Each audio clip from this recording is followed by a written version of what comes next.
Welcome back! Today's episode is a special one. My friend Héctor just returned from 3 weeks in China and he's here to share what he saw. From AI and robotics to cultural shifts, we dive into how things have changed over the past few years and what the future might look like on our side of the world. We hope you enjoy this conversation. I'm Giorgio and Iván. I'm Iván Peña and this is Bootstrap for Cash. Good morning, Giorgio. How are you doing today? Hey, Iván. Yeah, I'm doing all right. Today we have a special guest, a friend of mine, join us. It's going to be our first interview-like podcast, although I wouldn't call it an interview for two reasons. One, we are not professional interviewers, and I don't want to insult whatever interviewer is listening to this podcast, if any. And second, because, I wouldn't call it an interview. It's more like a conversation.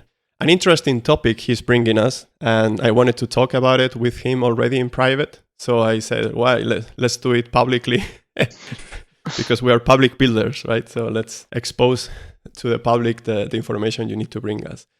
So his name is Héctor González. He is also Spanish. He's coming from the north, and I'm from the south.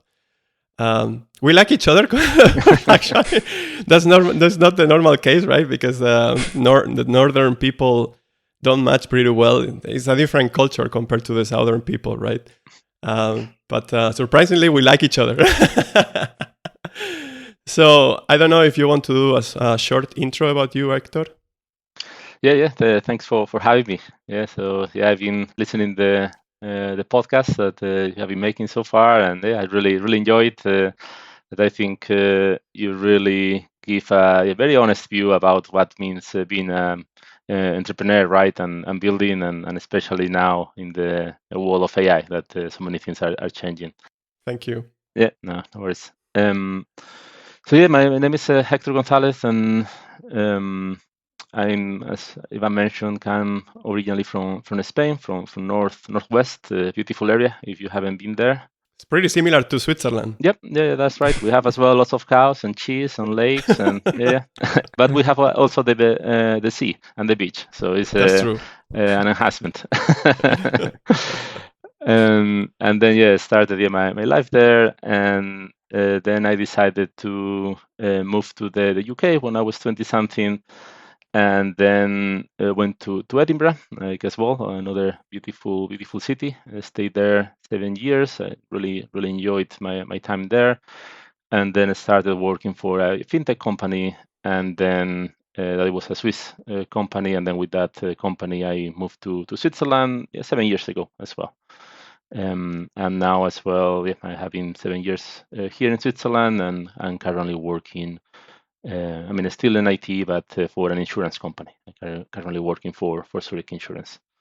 Mm-hmm. And it has been a nice trip. I met Iván in this Swiss fintech company some years ago, and we always keep in touch and talking a little bit about his adventures with his companies. That I always really enjoy having a chat with him.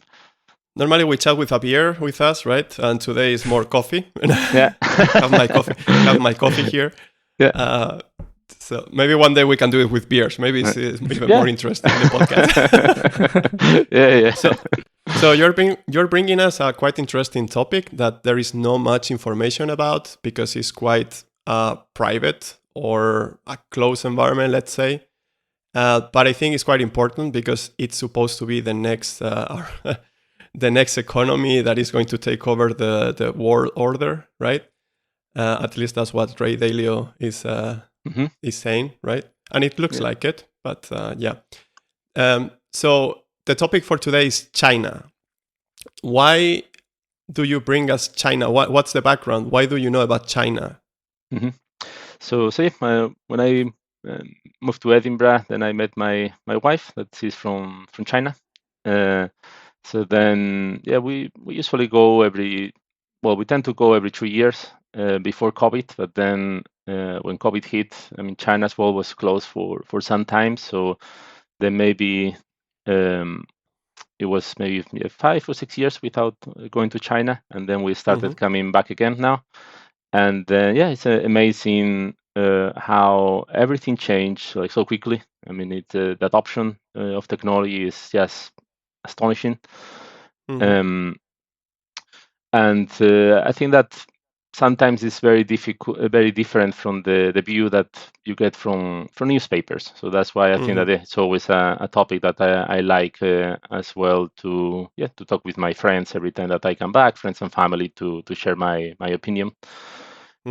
So I could say, I mean, I could even start with a question, and for you both, and what's your current impression of China, or what do you know about China, or what's kind of your view?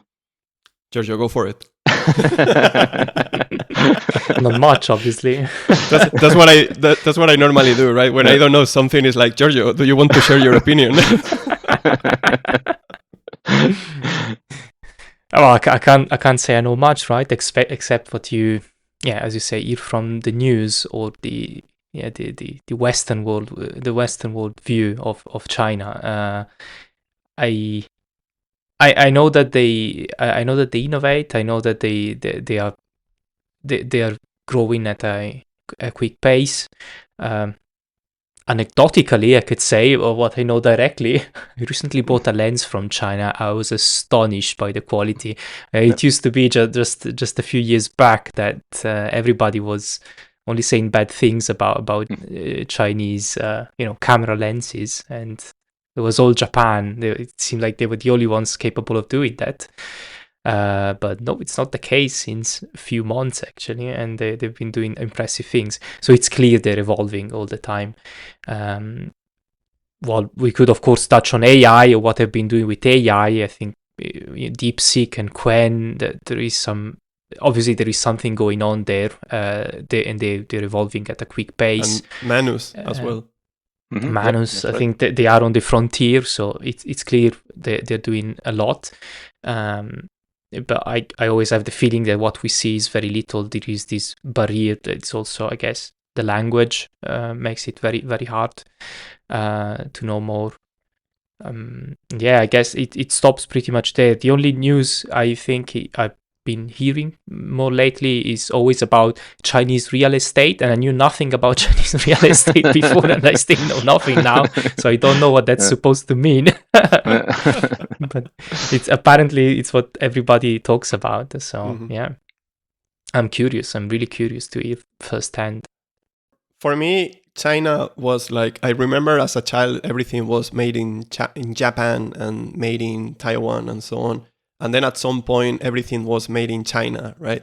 I don't remember how it changed. It was kind of a natural change. But for me, made in China means low cost, right? I'm a huge consumer of Chinese phones. Giorgio knows about that. And they're pretty good to test, because if it works in the Chinese phone, it works in all the American and other countries' phones, right? So they're good. They're quite good for testing.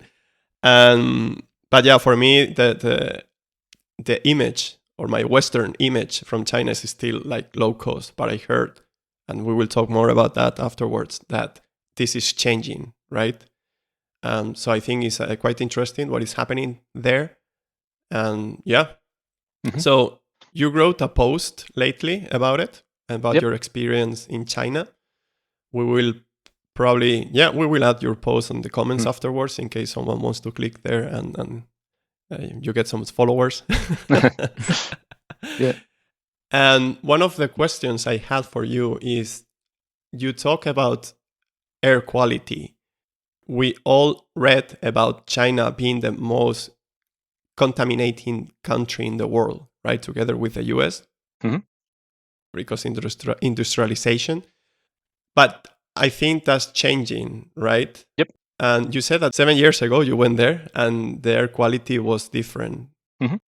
So compared to European cities like Madrid or London, do you think are they close to those, or are they even more advanced than those right now?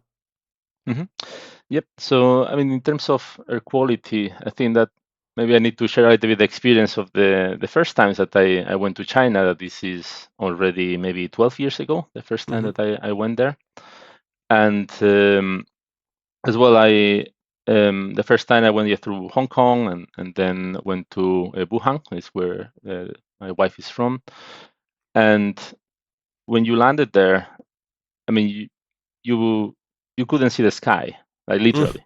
I mean, Okay. that's true story. I mean, it's not exaggerating. Like you cannot really see the sky. There is a cloud of dust. I think Mhm. it's a mix maybe of dust and pollution because at the time they were building a lot, like a building, and then yeah, that as well brings all the dust, right? And but yeah, there was kind of a dust over your head the whole day, and then few days. I mean, then rains a little bit, it brings that dust, and then, oh, you can see the sky, and you can even see the sun, you know. But it was like that, like literally like that, and as well you touch the topic on as well on quality of the product before, and that's as well totally true. And the first times that I went to China, just to give you a few examples, I saw, for example, how a kettle caught fire Mhm. at home. So like we were kind of making a tea, and then yeah, suddenly the kettle caught fire. We were kind of just putting a blanket on top of it to stop it. Or I even saw the first time that I went to China how one of these kind of big electric wires for the kind of I mean the city electricity, yes, broke down, and as well it was kind of the wire broke down and lots of um kind of sparks everywhere. So yeah, it was you could see these crazy things, Challenging. and yeah, that 12 years ago, that especially coming from Europe, it was like okay. Mhm. Um, but now, yeah, I mean, I think that especially after COVID, and as well, maybe another topic is air quality, and another topic as well, being clean in general, right? The cities. The first time as well, I was in China. You could see yes, people, I mean, smoking in all the elevators, spitting on the floor, yes, as well, going with the motorbike into the elevator. You could see signs that people didn't really respect at all, Mhm. and it was really chaotic. Um, but now, when you go there, I mean, everything, I mean, change a lot. I mean, for the best. I think that Mhm. for the better. I think that COVID had a lot to do as well on these changes. But in general, yes, streets are much cleaner, um, and as well, yeah, different toilets. You don't see people spitting on the floor anymore, or smoking inside. Rarely you see nowadays. I mean, you still Mhm. see a little bit, but rarely. Before it was kind of quite normal. And then the air quality in general, I think probably it's a mix of there is less construction nowadays Mhm. because. Um, I mean, they couldn't kind of keep the rhythm because I mean, we can touch that topic as well later on. But I mean, they built too much, Mhm. uh, and now basically the pace really slowed down on construction. And you need to think as well that now there's a shift to electric cars. Yeah. So you still see lots of petrol cars or diesel cars. I mean, still in the transition, but now all the new cars are electric. And as well, you need to think about motorbikes. Motorbikes was already before. Uh, I mean, when I used to be there as well 12 years ago, you could see already lots of electric bikes, Mhm. like motorbikes. There were barely any kind of petrol diesel motorbike. And nowadays, yeah, with all the electric motorbikes and cars, I mean, then it's kind of, yeah, reducing. And I mean, at the moment, I haven't really kind of doing a test on air quality with a machine, but it's kind of a feeling, right? You know Madrid and you know London, right? So how will you compare with those two, for instance?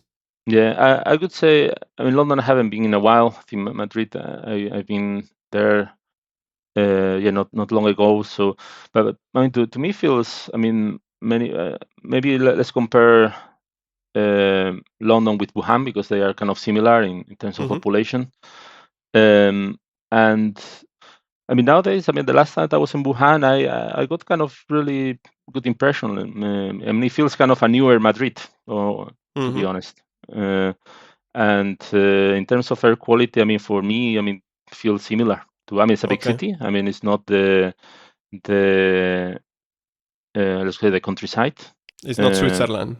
Yeah, that's right. But yeah, it feels quite okay. I mean, many times you don't have, especially if you're in a shopping mall or kind of more city center, you have the feeling that you are in in a city from the west. I mean, there's no kind of much difference. I mean, still you get some kind of a small streets with small vendors that might be a bit dirty and stuff like that. So I mean, you still kind of these markets on the street. I mean, you still can see some of those, but I mean, less and less, I could say, from the first times that I was there. So yeah, I mean, for me, it feels kind of similar level. I think that maybe if you go to a more industrial area, that might change. I mean, China is a big country, and then there are lots of as well factories, etc. So then if you go to a province where they do lots of manufacturing, that might change. I mean, that might not feel the same.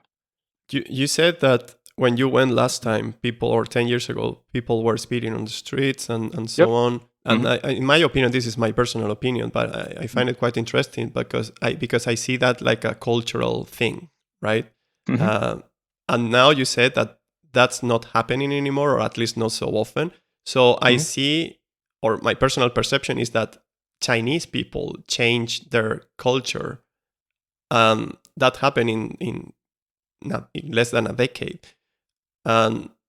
So do you feel the same? It's like, did they change the culture in a way to make the city more, to respect more the city and their, you know what I mean, the infrastructure and so on? Yeah, so I think that here COVID has a huge influence. Okay. That's my feeling, because it's my feeling as well about Hong Kong. Hong Kong, last time that I was there, I mean, it changed as well a lot in terms of now feels much more cleaner after COVID. And I think COVID really changed the mindset, right? Yep, accelerated the mindset and the change. But anyway, I think that Chinese people really adapt really fast to the changes. Could be technological, could be social. I mean, it moves like really fast. I mean, it feels that what they went from the industrial era to kind of a more modern era in 15 years, right? Like 5, when in Europe was hundreds, right? so it feels that everything goes like really fast. Because you need to keep in mind as well that in China, for example, digital payments have been mainstream for a really long time. That's already in my, I could say, probably 8 or 9 years ago, my in-laws were already paying with mobile phone, and my mom can't. I mean, my mom is just like kind of so scared of technology, and it's so difficult for her to adapt to the new technology, new changes. But then Chinese people is just crazy how they really adopt the new technologies. And it could be the digital, or it could be as well the electric cars, that we can talk as well about the cars. But everything gets adopted very very quickly in the country. Going back to the topic about low quality or cheap products, I think this is changing, right? So new products they are focusing more on quality, right? And if so, is this affecting somehow the pricing? So is it getting, or did you feel going there and paying for things like it was getting a bit too expensive, like maybe European standards or even American standards?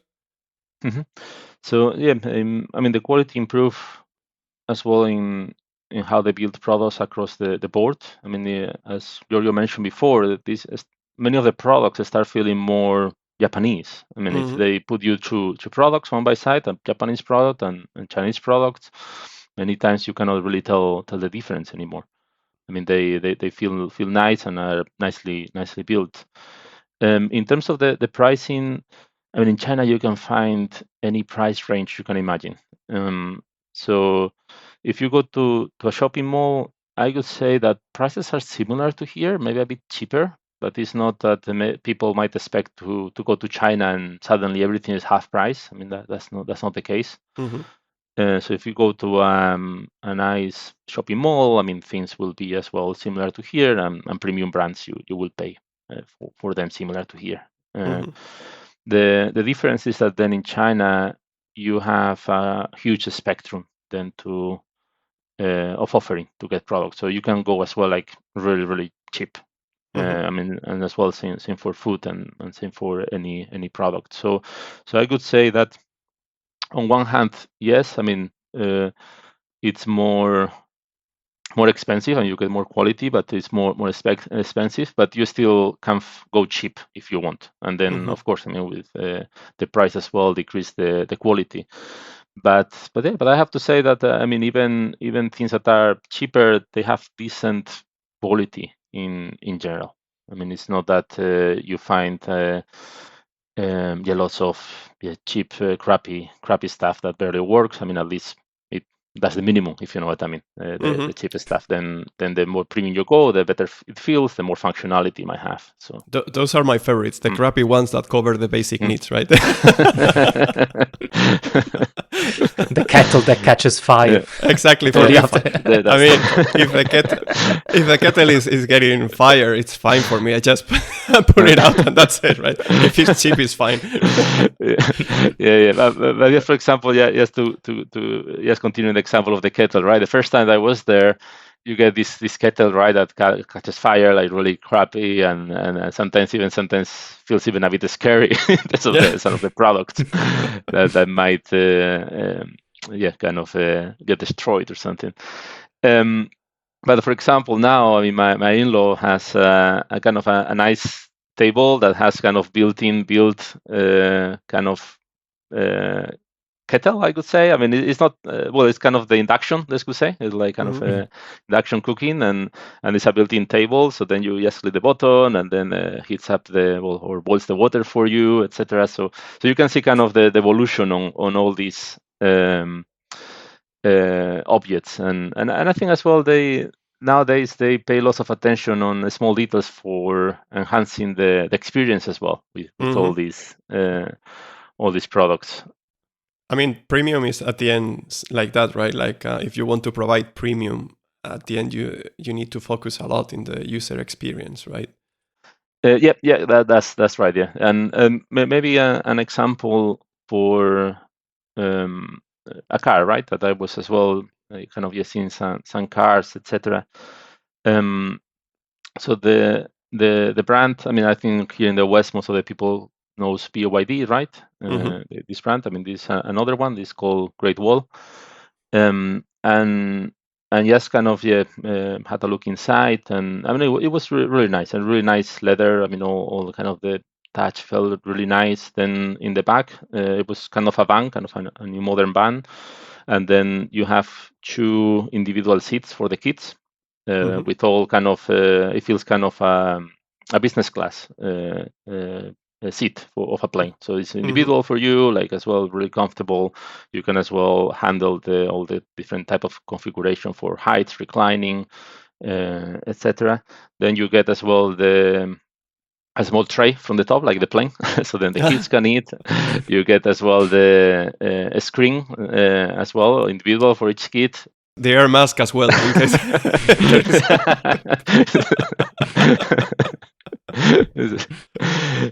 And then as well, you get kind of. I mean, usually here in Europe, we have kind of this box on the side that you usually don't have like kind of many things between the seats. And then there in China, for example, they are using that space to get your fridge. So then you can really kind of put your beverage there and stuff like that. So all these kind of small details you can see nowadays. So it's kind of thoughtful details and well built. So.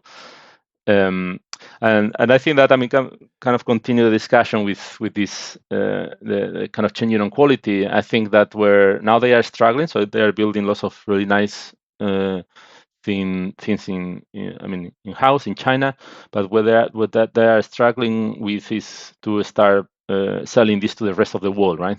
You can see that there is too much offering for everything. And there is not that much local demand anymore. it got a little bit stuck. I think, at least in my opinion, there was a huge bet on bringing lots of Chinese families to the kind of middle income families, but that didn't totally materialize. And I think that in general there's too much offering, and that's why they are trying not to sell outside. But now the challenge is the change of as well partnership that you have with the West, because before, I mean, it was a deal on, okay, you build a chip for us, you build for us our products cheaply to sell it cheaply at home, and then we sell premium products to you, right? Mm-hmm. It's a little bit how, so the people that are making money with the manufacturing, then they can buy premium products. I mean, it could be the BMWs or Mercedes, etc. But now what happens that then now China is starting having premium cars at home. So then another partnership change. Like, I have really nice cars as well that I want to sell to you, if you know what I mean. Mm-hmm. It's like kind of the partnership is changing. And I think that it still needs to pass few years until people as well get rid of this stigma of Chinese is cheap. Mm-hmm. But I think once that happens, and then with the kind of manufacturing powerhouse that they have behind, I think that they are in a very well position for becoming really selling their own premium products all around the world. Let's see how it pans out. Going back to the digital-only payments topic we discussed before, it seems that Europe is going towards this methodology, right? Like going towards this final case, right? And so it seems that it's going to be the future here in Europe. I hope not in Switzerland, but at least in the surroundings, it seems that it's going this way. So how was your perception as a European? Did it feel liberating in a way that everything was more useful or more convenient, more efficient? Or did you have any privacy concerns? Because of course, everything we know that digital sometimes can mean centralization, right? And so, how did it feel? I think that at least from my perspective, everything is very convenient in China, and at the end of the day, everything is in. I mean, you can do everything with your phone. So then, I mean, nowadays it's even weird to pay with cash, because in my case I don't have the apps and I don't read Chinese. I mean, that's as well a problem if you don't have the apps beforehand. I mean, in my case I go with my family, so I kind of a follower there. But if you go by yourself, you really need to do the research and get all the apps before, because if you go with cash nowadays, it's difficult. I think that they still need to have some cash by law in the shops, but usually they have it in a bag.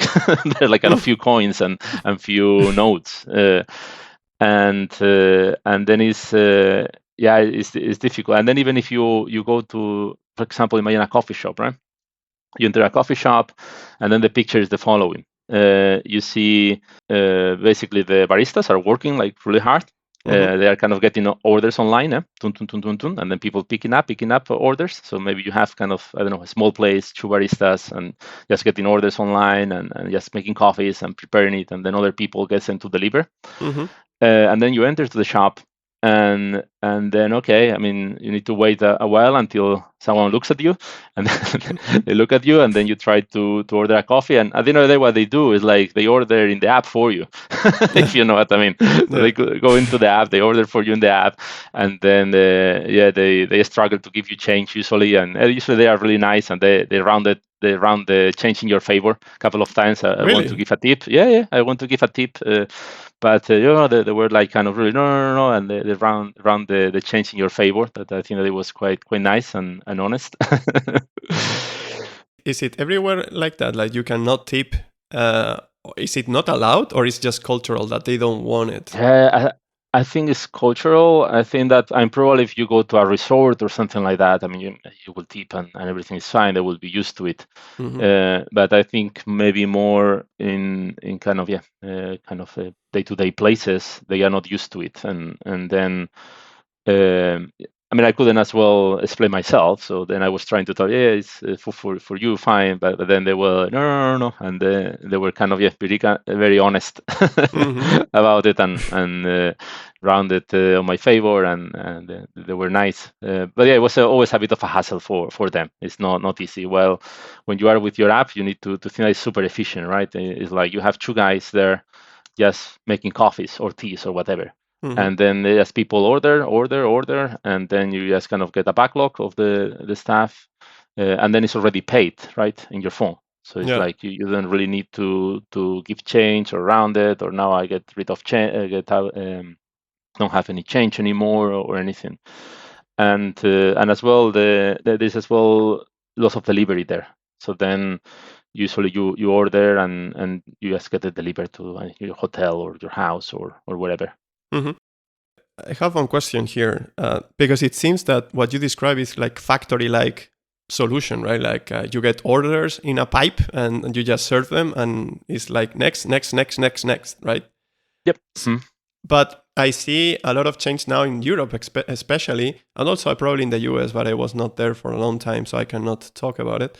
But here in Europe, I'm seeing certain, for instance, coffee shops. We were talking about coffee shops.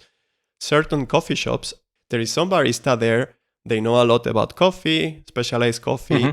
They offer you different options. They tell you about the different options and what's the quality. And, there is some interaction with a human that is telling you about the coffee and giving you the best option to choose from, right? And I see that this is not happening in China, at least in the case that you experience, right? So in your opinion, what would be the best, that you get coffee super fast and you can just move on with your life? Or do you feel like this human interaction is missing? Yeah, I think that maybe, in China you get places as well that, you can order and then, they are more premium, right, as well. They're more expensive. So you get both. But I think it's at the end of the day, it's depending as well. What are you looking for in that point of time, right? I think that sometimes you might have time and you want as well to learn more about coffee and you want a premium experience, and as well you will pay premium for it. Because as well in China, coffee can either in Shanghai in a nice coffee shop, it can go to 4 or 5 francs as well. It's not that it's super cheap. Zurich price. yeah. so that's the thing. And then there, you get more better experience, right? Kind of sitting experience, etc. But then on the other hand, it's a little bit what I was trying to explain before about the offering, right? You get all the ranges, and then on the other one you can get coffee made for 1 or 2 francs. That as well is nice. Especially there is you drink a lot of cold coffee as well. It's quite hot. And then it gets delivered wherever you are, right? So then it's the convenience in that way. So I think it's depending what you are looking, what are you looking for. That makes sense. Yeah, and in terms of privacy, because it's a big topic, right? Here in Europe, I think, unfortunately, I cannot speak Chinese, so I cannot get kind of the opinion of the people there. But it feels to me that most of the people at least are okay, because same with the cameras, right? You get cameras everywhere there. We can touch as well about face recognition, that you can already start seeing it in many use cases. But in terms of privacy, you don't feel it kind of comes with a trade-off, that then security, right? Because you don't feel threatened at all anywhere. You can really walk by yourself anywhere. I didn't really see anyone kind of getting aggressive or anything. You get some people that are a bit rude and stuff, like everywhere, right? But you don't see really kind of, I know, people like feels like they might do something bad to you, right? Or kind of might belong to a gang or something like that. You don't really see anything, at least from my experience. And in my experience, I went through kind of normal neighborhoods, right? Not touristy ones. And I could walk by myself and always felt very, very safe. So I guess that is a little bit the trade-off there. that then, I mean, on one hand could be more centralized. On the other hand, as well, you feel more safe, and as well, at least from what I heard, the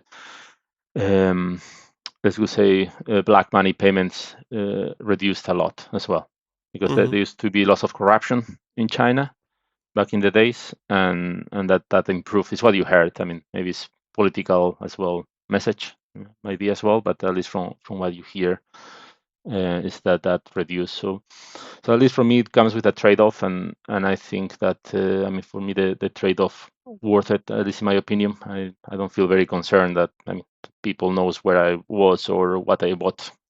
So you talk also about AI being embedded in the daily life, right? You talk about from hotels to cars and so on. So how was the interaction with this AI? So first of all, is it really embedded in your daily life, like much more than here in this part of the world? And then how was the interaction with it? Did it feel like really advanced or still early tech in some ways? Yep. I think that there are different as well cases where I could see AI. I think the one that felt more mature, it was face recognition. In terms of face recognition, I could say it's quite advanced nowadays. You could, just to give you a few examples, right? We went to a theme park and got the tickets in the hotel. So it was one of these packages that gets all included, and then they just take a picture of your face, and that's it. You don't need ticket, you don't need QR code, you don't need anything. And then you just go there, you turn up. They have these machines that kind of recognize your face and lets you in. And you can see as well that, for example, in gyms as well, a gym that my son went to take few swimming classes. Then as well, they take a picture of you. You go there, you just go in, turn up. You have the camera, recognize your face, lets you in. So, and that works really smooth and really well, I could say. I don't know how it will be in terms of security if you try to trick the system, but at least for a normal use case, the experience was really good. You can as well see that in cars nowadays. We as well saw a Hawaii car, and you don't need keys anymore either. So you get a camera on the side, detects your face, and then you can start the car. So you talked also in your post about robots, right? Like you could interact already with robots. So I was wondering, how was the experience with that? Are we really in an early stage about this kind of interaction, or they are so advanced that it feels like they are really taking over humans, right? Not taking over humans, but more the tasks that humans are doing, right? So hopefully taking over humans are not. It's not happening. Yeah. No, I think, I mean, it still feels pretty early. Maybe with robots, I would say, I mean, it's not humanoids. It's kind of more kind of purpose built or focus robots. I haven't seen any humanoid around. I mean, it still feels early stages and clunky. It's far from the demos that you can see online in YouTube. But yeah, I mean, the use case that I saw, that I thought as well, it was quite interesting as well, because it as well a nice IoT integration, because IoT was a big topic a few years ago, but never really kind of took off that much. Is that nowadays you can be at your room, you can order online. As we said before, everything is online, and there are lots of delivery. So then you can order, you get delivered to the hotel, and then they have a robot downstairs. I mean, with wheels and a big compartment in the middle, and then they just put kind of the food. They can tell the room that it is, and then the robot can go by himself. I mean, then calls the elevator. It's integrated with IoT. So then calls the elevator. The elevator comes, goes in, then goes to the right floor as well with IoT. and then gets to your door, and in some places even knocks your door, or rings the bell. No knocks. Kind of rings the bell, and you can get your food there. But as I said before, that's still a bit clunky. I mean, we use it once, and it worked. It worked fairly well, I would say. But still, I mean, most of the people, I would say, they still leave the food in reception, and then they go wherever to pick it up. But you can see these cases around, and as well in big restaurants, they have as well robots that have kind of trays, let's go say, and then they can start moving the food from the kitchen to the different rooms in these big places that they do big events and weddings and stuff. So from this experience you gather in China, so all the automation and AI and robots and everything that is happening there, because there is a topic right now, a content topic that is quite interesting and at the same time a bit scary, that robots are going to take over human tasks, right? So humans are completely expendable when it comes to jobs and other stuff. From this experience in China, do you feel that is going to happen anytime soon? And is it already happening in China? Do you see that there is more jobless people? Do you see any shift there? So what do you think? Yeah, at least not yet, and as well, my opinion comes more from interacting in the day-to-day life, right? If you maybe go to a factory or other places, might be changing already. But at least in the day-to-day life, I think that is still far. At least from what the ones that I saw. I mean, they were not. They felt still a bit clunky in general. It's not that they felt very smooth. And as for example, before I was talking about face recognition, and the experience was really smooth, just to go in and how they detect your face and the latency and everything. It was a really nice experience. I think the robots are still a bit clunky, and that's why as well most of the people still leave when they order the food, they still leave it in the reception and they go to. So it's not still mainstream. I think in terms of jobless people and stuff, what you hear in China is that at the moment there is a big or big part of the youth are unemployed right now, and it's quite difficult as well for them to get jobs, etc. It's a bit a common kind of feeling as well from some people that I met, etc. It was quite tricky for them to find jobs. And why is that? Do you know? Yeah, I think that in general economy is slowed down a lot in China, and as well they then make this shift to start selling internationally. So I think, in my opinion, the internal demand slowed down a lot, and that's why, I mean, they are having a little bit more trouble to grow. They couldn't grow as they used before. So it's more tricky to people to find jobs, and as well you need to think about the amount of Chinese people that there are, right? And the competition for the good jobs is quite fierce. I mean, only to get to university is really fierce competition there. You really need to study kind of extremely hard, and as well kids barely have holidays, and they study a lot, work a lot. So yeah, competition is quite hard in general. So that's why I think that there is a part of the population that are finding extremely hard to get a foot into the workplace, etc. So in a nutshell, and just to close up, like final thoughts, do you see China as a glimpse of our own future here in Europe? And if so, are you welcoming this future, or does it concern you in any way? Yeah, I think in general feels more advanced. I think Europe is much more slow to adopt any change in technology. So I think in general, China, I could say, feels more advanced. I mean, in terms of things that concern me, I mean, I didn't really see anything that particularly unnerved me or kind of made me feel very Mhm. uncomfortable. Although I see lots of those technologies having big trouble here in Europe for adoption, especially for privacy concerns, etc. But in my case, I'm not in kind of on that side, so I'm a kind of more open for adopting these changes. It's actually quite funny, right? Because here in Europe we care so much about privacy, but then the central bank wants to emit this digital euro, right? Which is it's like, it's like let's throw privacy out of the window, right? yeah. And I could say that as well.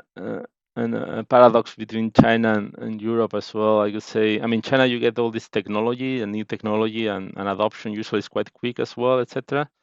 But many times, because as well you have a big pool of cheap labor, many of the processes, I mean, are still kind of quite manual because at the end of the day, the technology doesn't justify basically as to replace people that can do it very cheaply. Well, here in Europe, I would say it's kind of the other way around. I mean, it takes really long time to adopt technology, but then usually then it's in the interest of the business to adopt it, right? And basically simplify, streamline processes and being able to reduce cost. So I think it's kind of a little bit kind of the other way around in both countries. But I think that many of the technologies I'm sure that will come here at some point, and as well many of the products. I really think that many will start seeing lots of new Chinese products here in Europe, like good quality ones in the next 5 to 10 years, I could say.